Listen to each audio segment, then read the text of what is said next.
One night, I was sitting alone in my room. The lights were dim, the window was slightly open, and the sound of rain filled the silence. I remember staring at the floor, feeling like everything in my life was falling apart. That day had been especially hard. I had lost an opportunity I had been waiting for, people I trusted had disappointed me, and for the first time in a long while, I felt completely lost. I kept thinking to myself, why is everything going wrong? I leaned back in my chair and looked up toward the ceiling.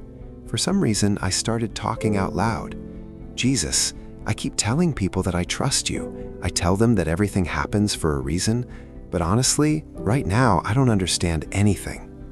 The room felt quiet, almost too quiet. I rubbed my face and sighed. I try to stay strong, but sometimes it feels like you're not even listening. I didn't expect an answer. I was just letting my frustration out. But then something strange happened. The air in the room suddenly felt calm, almost peaceful, the kind of calm that makes you stop thinking for a moment. I slowly turned my head toward the corner of the room, and that's when I saw him. Standing there quietly was Jesus Christ. At first, I thought my mind was playing tricks on me, but the presence felt too real and too peaceful to ignore. He looked at me with calm eyes and a gentle expression. Then he spoke softly.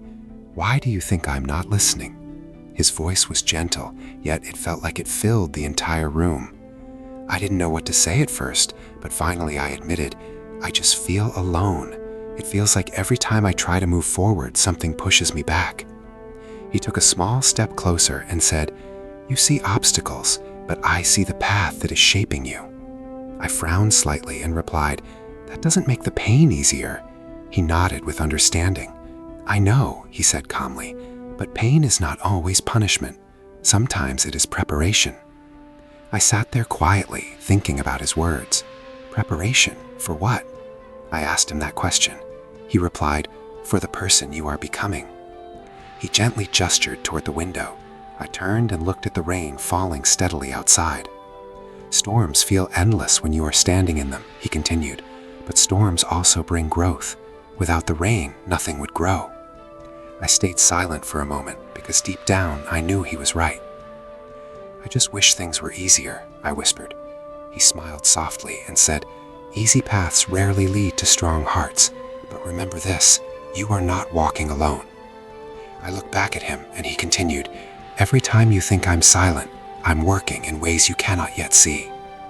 The room suddenly felt warmer, and the heaviness I had been carrying all day slowly began to fade. My problems hadn't disappeared, but somehow I no longer felt alone with them. After a moment, he turned slightly, as if he was about to leave. Before going, he said, "Remember something. Faith is not believing when everything is perfect. Faith is trusting even when you cannot see the whole picture." Then he paused, looked back at me one last time, and said gently, "And I have never left your side." The next second, the room was quiet again. The rain was still falling outside the window, just like before. But something inside me had changed. For the first time that night, I felt peace. And I realized something important. Maybe the reason we feel lost sometimes is because we are learning how to trust the journey, even when we don't understand it yet. From that night on, whenever life feels heavy, I remember the moment Jesus Christ reminded me that I was never walking alone.